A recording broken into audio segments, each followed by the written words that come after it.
Welcome back to DFC Books. We are really cracking open a big one today. One of those foundational texts that everyone talks about, but few truly unpack in all its dark complexity. We're talking about Joseph Conrad's Heart of Darkness. That's the one. And hey, before we jump in, if you have any book requests, fiction or nonfiction, we'd love to see them in the comments. You know where to find us. So today, our mission is to give you, the learner, a path through this dense, evocative narrative.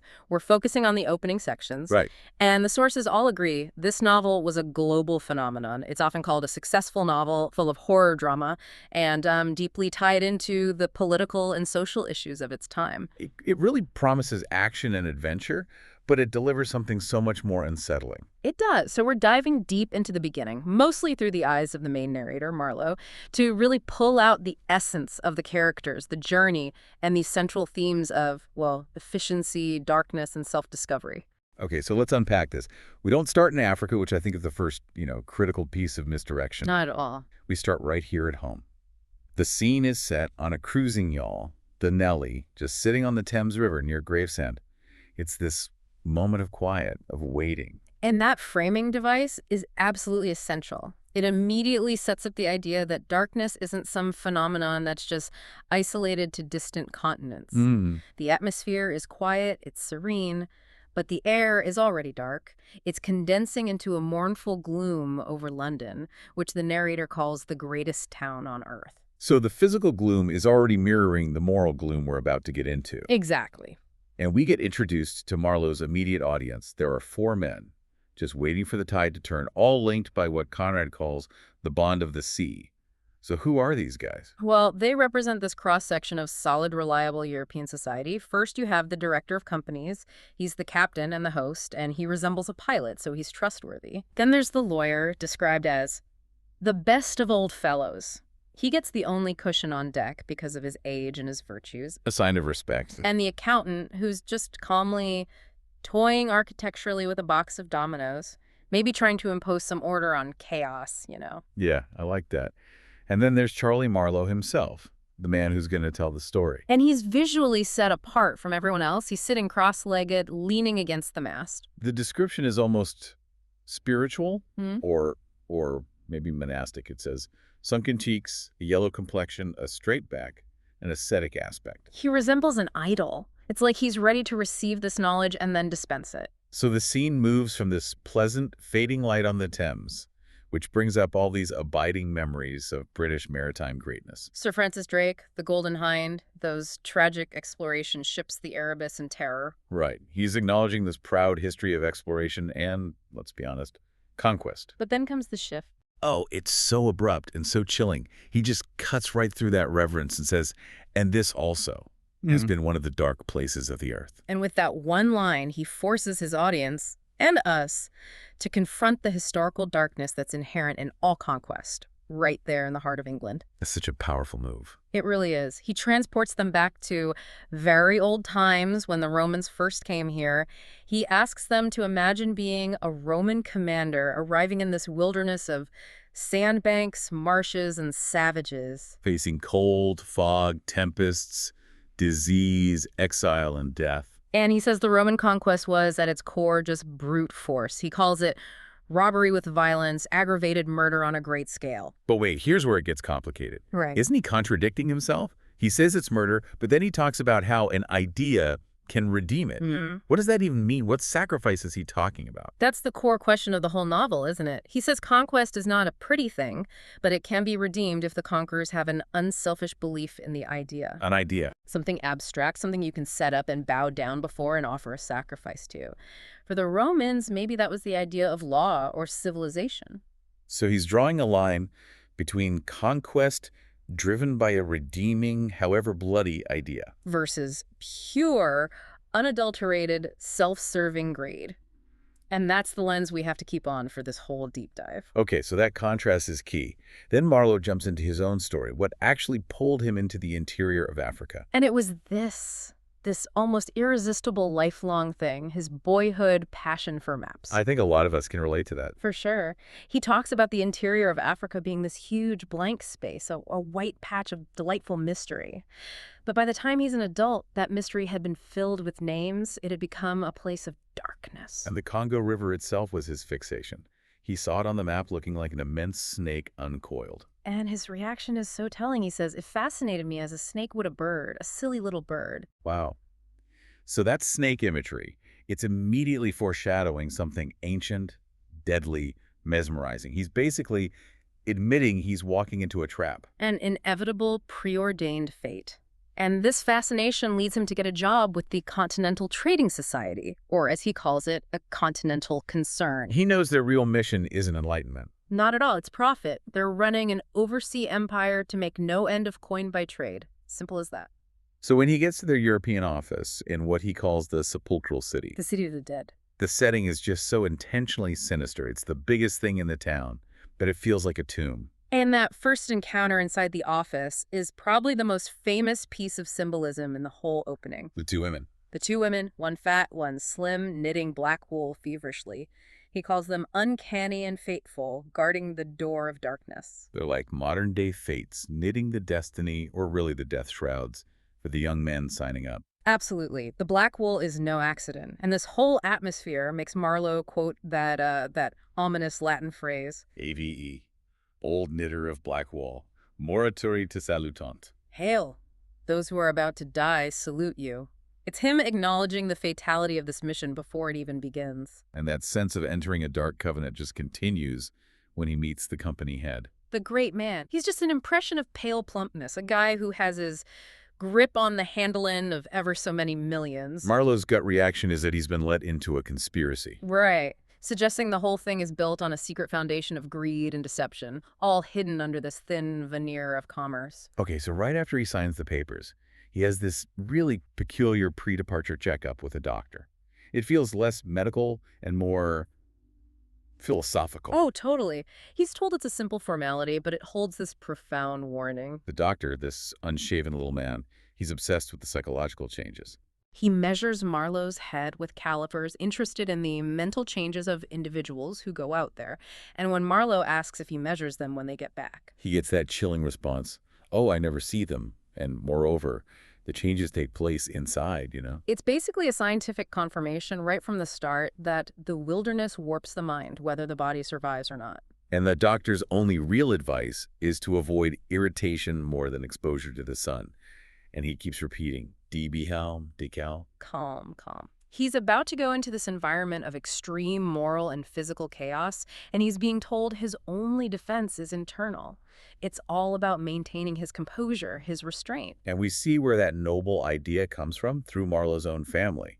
He used his aunt to get the job, which he says is a fresh departure for him. And this aunt, she represents the blindness of that European idealism. She is the absolute epitome of the idea he was just talking about on the Thames. She thinks he's a worker with a capital, an emissary of light, sent to wean ignorant millions from their horrid ways. She's completely bought into the benevolence of the mission.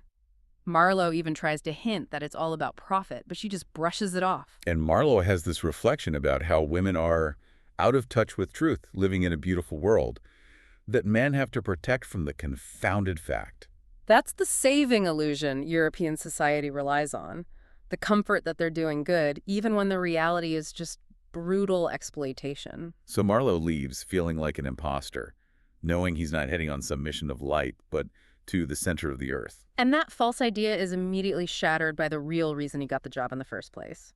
The death of the previous captain, Versleben. This is the first key event, right? Yeah. It's the first real taste of the moral decay that's waiting for him. And the details are so critical because they show the subtle, shocking fragility of that European restraint. Versleben was, by all accounts, the gentlest, quietest creature. But after a couple of years in the noble cause, he felt the need to assert his self-respect and just whacked the old nigger mercilessly. Yeah. And the reason for this explosion of violence? A ridiculous, trivial argument over two black hens. Two hens. A dispute so minor, but it led to murder. Right. Versleben gets killed by a spear from the chief's son, and the result is this perfect image of the wild reclaiming the civilized.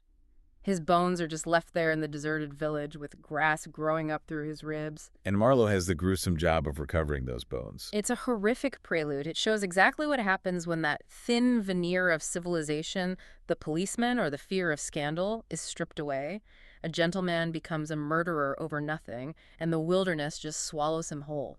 It's a clear signal to us, the learner, Yeah, that the physical journey is really just a map for the psychological one into moral savagery. exactly. We've set the psychological stakes, we've seen the false idealism of Europe.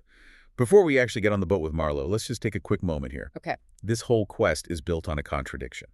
It's a yearning for the unknown, but it's all masked by this very blatant pursuit of profit.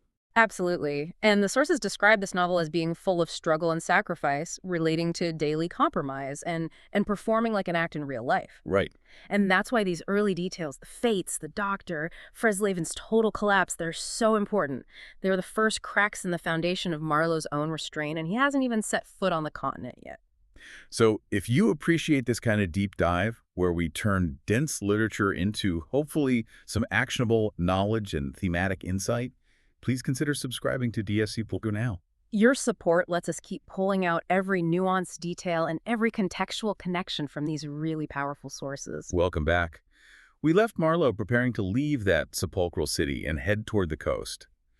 And that voyage is really our transition to the physical chaos of the continent.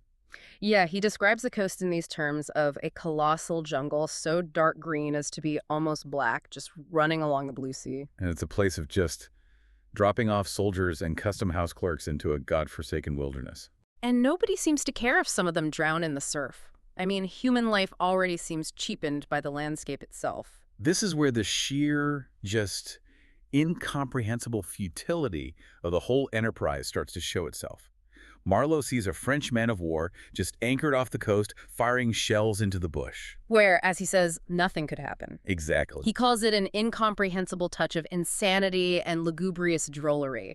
This military presence is entirely pointless. The ship is just firing into a continent, and meanwhile, the men on board are dying of fever at a rate of 3 a day. It's the first clear sign that European logic has just completely broken down here. But amid all that absurdity, he has this fleeting contact with reality. He sees some native laborers paddling a canoe. And he describes them as having grotesque masks for faces, but possessing a wild vitality and intense energy. They wanted no excuse for being there. They felt real, in contrast to the suicidal, senseless actions of the Europeans. So after 30 days, his steamer drops him off.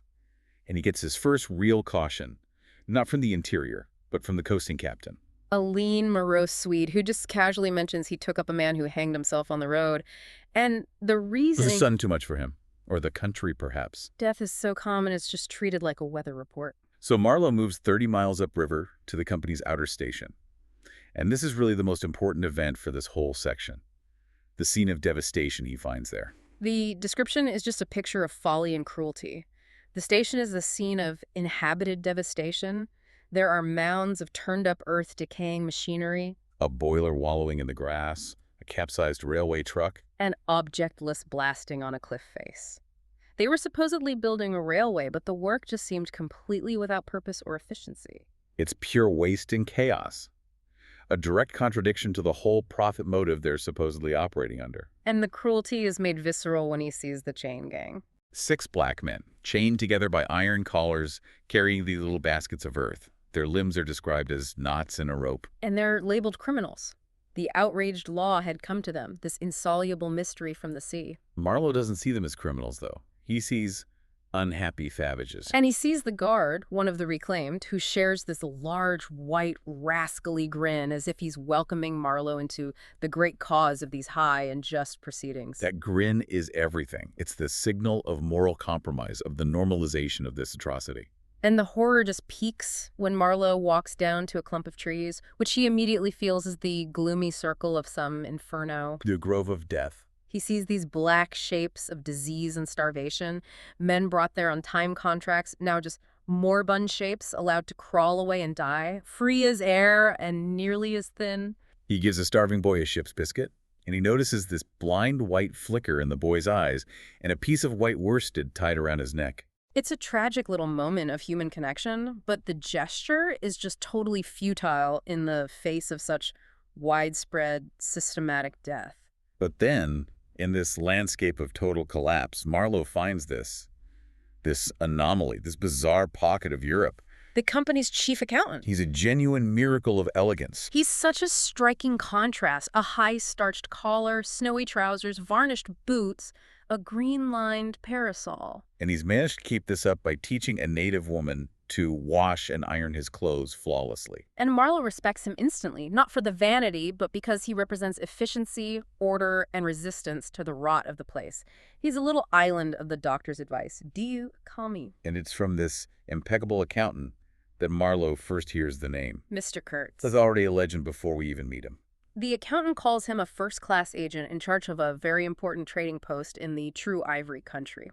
He's sending in as much ivory as all the others put together. So he's incredibly productive. And the accountant also hints at the European politics, saying the company wants Kurtz to be somebody in the administration before long. The rivalry is already there. So Marlowe starts his 200-mile tramp to the central station. On the way, he sees more death, a carrier dead in his harness with a bullet hole in his forehead. Which the white man in charge called a permanent improvement because he didn't have to pay him anymore. Unbelievable. And when he finally gets to the central station, he's met with the most important event that dictates the whole rest of the story.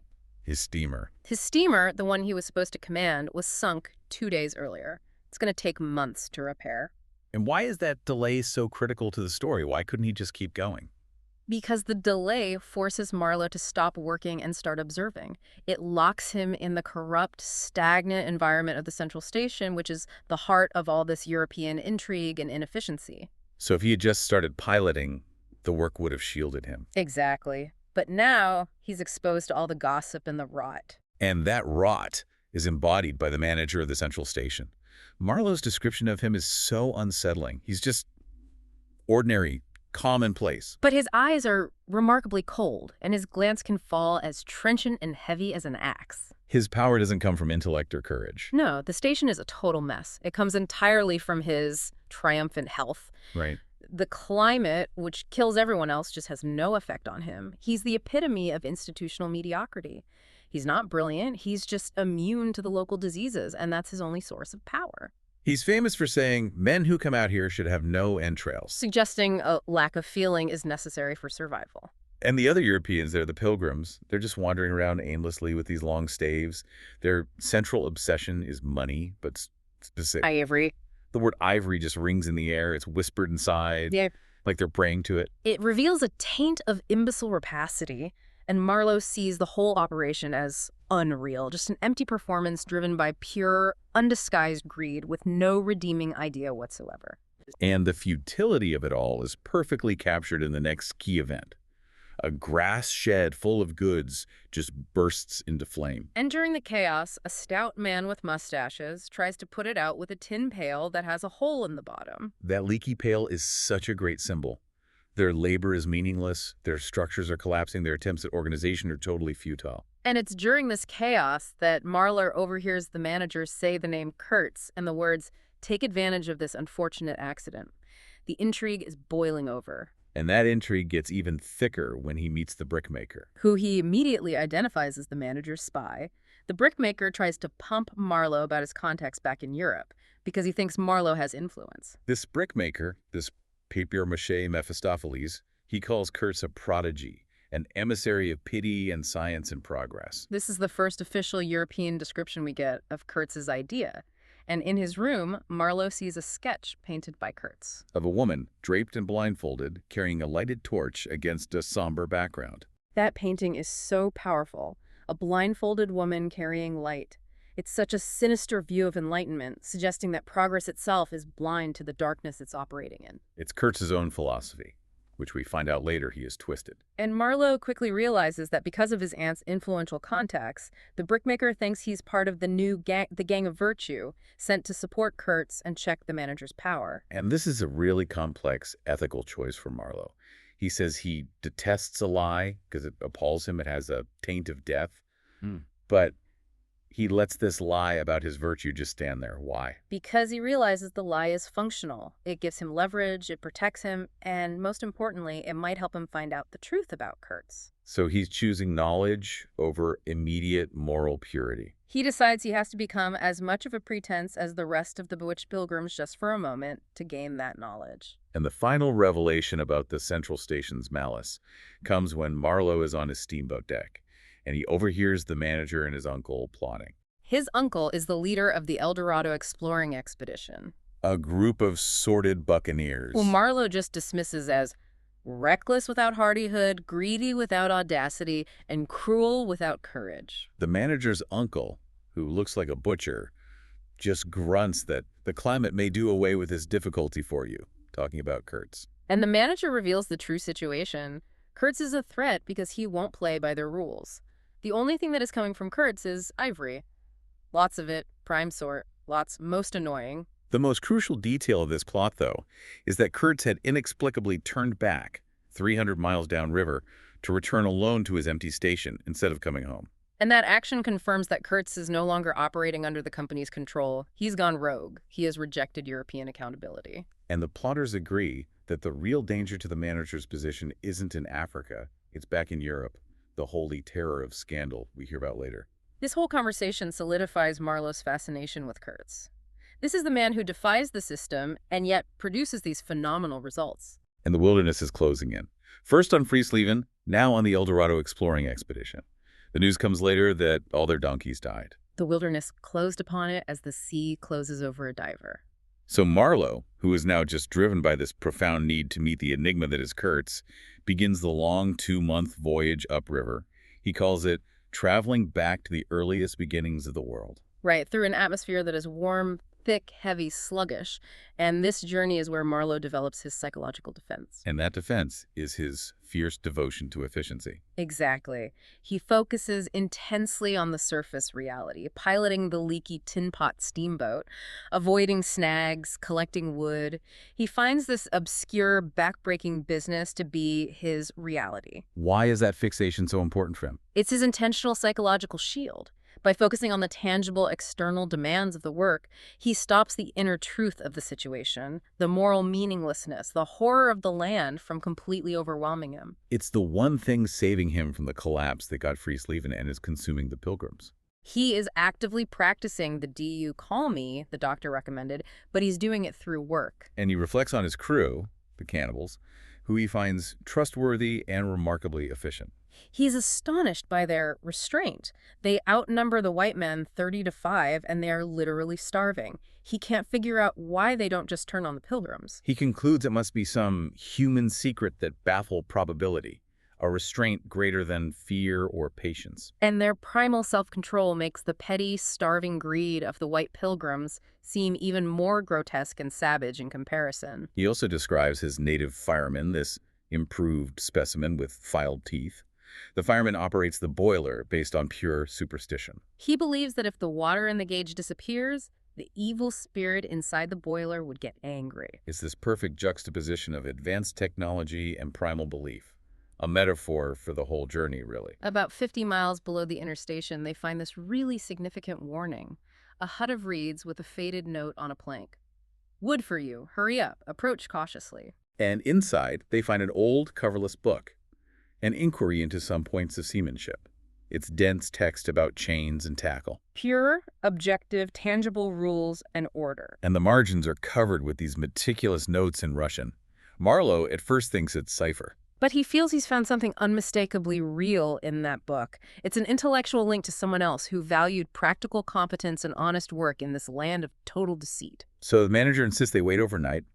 The next morning, a white fog, very warm and clammy, just descends and blinds them. A symbol for the moral confusion they're plunging into. When the fog lifts, they hear this sound, a complaining clamor of savage discords. And Marlowe, the keen observer, immediately interprets this as a sound of sorrow, not hostility. Which is a key psychological observation about what's about to happen. But as the steamer enters a narrow channel, the attack begins. Arrows start flying thick, the bushes swarming with human limbs. And the helmsman, an athletic black man, abandons the wheel in a panic. And is instantly hit by a spear through his side. The pilgrims just start squirting lead into that bush with their rifles. The helmsman's death is described in this agonizing detail. His eyes shine with an amazing luster, and he holds the spear like something precious. He dies silently, but with this heavy frown of inconceivably somber, brooding, and menacing expression. And this death is thematically linked to Kurtz's fall, isn't it? Absolutely. The helmsman's failure is a momentary, fatal lack of restraint. He abandoned the wheel. The wheel represents control, order. When he loses that, he is immediately taken by the wilderness, just like Kurtz lost control when he abandoned the civilizing idea. Marlowe's immediate reaction is one of profound disappointment. He's morbidly anxious to change my shoes and socks because they're full of blood. But he feels a greater disappointment, as though he was robbed of a belief. He wanted to hear Kurtz speak. He saw Kurtz's voice as the gift of expression, the bewildering, the illuminating. He needed Kurtz to give some meaning to all this. And he uses the steam whistle, a piece of technology which causes this tremulous and prolonged wail of mournful fear from the bush, and it immediately stops the attack. Technology repels the primitive force. And to prevent the cannibals from eating the body, which Marlowe decides would just cause startling trouble, he unceremoniously dumps the body overboard. The pilgrims murmur with scandalized, heartless promptitude, showing their warped sense of propriety. Right, even in the face of their own murderous actions. And then he throws his own bloody shoes overboard, a symbolic washing of his hands of the whole mess. So after all that, they finally arrive at the inner station. The sense of foreboding is just intense. And the first sign that things are profoundly wrong is what Marlowe sees around the decaying building on the hill. Yeah, the posts. The half a dozen slim posts with their upper ends ornamented with round carved balls. And the first person he meets is the man from the warning note. He's standing on the shore, and he looks like a harlequin, a figure of motley chaos. The Russian trader. He's this astonishing figure of pure idealism, completely detached from the profit motive. Young, son of an archpriest, dressed in these colorful patches. He looks extremely gay and wonderfully neat. He's just been wandering for 2 years to see things, gather experience, ideas, enlarge the mind. He represents this pure aesthetic curiosity, completely uncontaminated by greed, and his devotion to Kurtz is instant and total. He says Kurtz enlarged my mind. But the Harlequin also provides the dark, factual truth about Kurtz's operations. He reveals Kurtz is adored by the local tribe, and he gets his ivory by raiding them, with a good lot of cartridges left even yet. And he admits Kurtz ordered the attack on the steamer because he hated sometimes the idea of being taken away. Kurtz has essentially gone native. He's running his own ivory empire outside the company's control. And the Harlequin even reveals that Kurtz once threatened to shoot him over his own small private stash of ivory. That's the moment you realize Kurtz's lack of restraint is absolute. He threatens the one man who genuinely adores him, all for material gain. And then the true physical horror is revealed when Marlowe looks at the ornamentation on those posts with his binoculars. He realizes the round knobs aren't ornamental. They're dried, shrunken human heads, their faces mostly turned toward the house. This is the ultimate, inescapable proof of Kurtz's complete moral collapse. Marlowe concludes it shows Kurtz lacked restraint in the gratification of his various lusts. The wilderness, Marlowe says, had whispered to him things about himself which he did not know. That is the key insight. The horror wasn't something imported.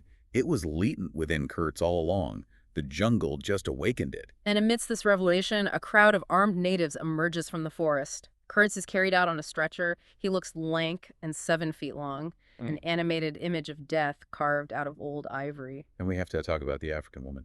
She's the most visually striking and symbolic character of the wilderness itself. She's a wild and gorgeous apparition, draped in striped cloths, heavy brass leggings and gauntlets, with innumerable glass bead necklaces. She is savage and superb, the image of its own tenebrous and passionate soul of the wilderness. She embodies the raw, untamed power that has consumed Kurtz. She faces the steamer and throws her arms up, rigid above her head, as though in an uncontrollable desire to touch the sky. A gesture of pure, passionate abandon. The Russian trader is terrified of her. He says he risked his life to keep her away from Kurtz. She is the physical manifestation of the lack of restraint, the freedom and the danger that Kurtz embraced and that the Europeans fear most. And the final confrontation happens when Kurtz, ill in the cabin, tries to escape in the night. He's crawling toward the campfire of his followers. Marlowe assumes on all fours, completely devolved. He follows him and intercepts him. And Marlowe uses his last intellectual weapon. He appeals to Kurtz's vanity. He threatens to throttle him. But ultimately, it's the appeal to his European career. Your success in Europe is assured. That works. He successfully breaks the heavy, mute spell of the wilderness by appealing to Kurtz's reputation and ego. It proves that even at the edge of madness, Kurtz retains a flicker of his old self. Marlowe reflects that Kurtz had kicked himself loose of the earth, that his intelligence was clear, but his soul was mad, lacking restraint, no faith, and no fear. As they travel downriver, Kurtz gives Marlowe a packet of papers and a photo of his intended. Then, one evening, Marlowe finds him in the dark, experiencing a final moment of complete knowledge. A terrifying moment of clarity before death, marked by expressions of somber pride, of ruthless power, of craven terror, of an intense and hopeless despair. And that moment is his moral victory, the realization and judgment of his own life, and he cries out twice, in a whisper. Ha horror! Ha horror! Marlowe blows out the candle, extinguishing Kurtz's final light. He tells the manager, who just gives him this cold, questioning glance. The pilgrims later bury something in a muddy hole. The wilderness is won. So that ends the journey itself, but the return to the sepulchral city is vital, because now Marlowe has to decide how to interpret and share the truth he witnessed. Right. He survives, wrestling with death in what he calls an unexciting contest. He gets back to Europe and resents seeing people hurry around to filch a little money from each other. He sees them as absurdly small-minded. And he decides he has to be loyal to Kurtz's final words because he sees that recognition of the horror as a moral victory. But he's immediately hounded by people who want Kurtz's information. It shows how Europe wants to repackage the results of Kurtz's savagery into acceptable, clean narratives. The first is a company official with gold-rimmed spectacles demanding the administrative documents. And Marlowe offers him Kurtz's famous 17-page report for the International Society for the Suppression of Savage Customs. The report that is the definitive statement of Kurtz's original noble idea. It starts so eloquently, claiming whites must necessarily appear to them as supernatural beings with power for good practically unbounded. But it ends with that terrifying savage postscript, scrawled later in an unsteady hand: exterminate all the brutes. And the official just ignores the moral collapse and sniffs at the report, saying it's not what they expected. He wants logistics. Then Kurtz's cousin shows up, claiming Kurtz was a great musician, a universal genius. He takes some family letters. And finally, a journalist appears, claiming Kurtz's true sphere was politics on the popular side, that he could electrify large meetings with the faith. Marlowe hands him the report for publication, but without the postscript. These three people represent the three ways Europe tries to categorize and dilute the horror: commerce, genius, and politics. So Marlowe is left with only the letters and the photograph of Kurtz's intended, his fiancée. He visits her a year later. She's all in black, with a pale head floating toward him. She possesses a mature capacity for fidelity, for belief, for suffering. And her home, with its marble fireplace and grand piano, feels like a somber and polished sarcophagus, a tomb for their idealized love. She is the last, most powerful embodiment of that saving illusion. She insists she knew him best, understood him better than anyone on earth. She's so proud of his vast plans and his goodness. To shatter that would be an act of moral violence. She presses him for his last words. She says, I want something to live with. And Marlowe feels the whisper of the actual last words all around him in the dusk. The horror. The decision is agonizing. And this is the critical climax. Marlowe has to choose between brutal, absolute truth and a compassionate lie to protect her great and saving illusion, and because the truth would have been too dark altogether, he commits his one final lie. He says the last word he pronounced was, your name. And her response is terrible, an exulting and terrible cry of inconceivable triumph and of unspeakable pain. So, in telling the lie, Marlowe preserves her beautiful false world. He's acknowledging that sometimes protecting an illusion is a necessary kindness, even if it denies the truth of Kurtz's own moral victory. His experience was a merciless logic for a futile purpose. He achieved some knowledge of yourself, but he believes it came too late. And his loyalty to Kurtz was really a loyalty to the truth that Kurtz recognized at the end. But back in the sepulchral city, Marlowe sees that men are protected. They're moored with two good dresses, stepping delicately between the butcher and the policeman, protected by the holy terror of scandal. And that's the key synthesis, isn't it? Civilization is just this thin layer of external restraint, the fear of the butcher, which is economic ruin, and the policeman, which is the law and scandal. Exactly. The wilderness, by removing those checks, required men like Friesleven and Kurtz to fall back on their own innate strength. And without those external boundaries, that strength just became the capacity for boundless evil. The director breaks the silence back on the Nelly in the final moments.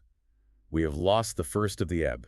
And the tranquil waterway of the Thames flowed somber under an overcast sky, seemed to lead into the heart of an immense darkness. Which suggests the darkness Marlowe found in Africa is just as present in the heart of the greatest town on earth. It was never out there, it was here all along. So the learner, consider this provocative thought as we wrap up. Marlowe found that true savagery emerges when the mundane structures of society vanish. So what small, everyday restraint, the butcher or the policeman, do you rely on to keep that potential for horror at bay? And what would happen if that comforting everyday protection vanished completely? It's a chilling reminder that the capacity for collapse resides within the soul, just waiting for the external structure to fail. Thank you for tuning in to DFC Books. We hope this deep dive into Conrad has illuminated some of those shadows for you. We'll see you next time.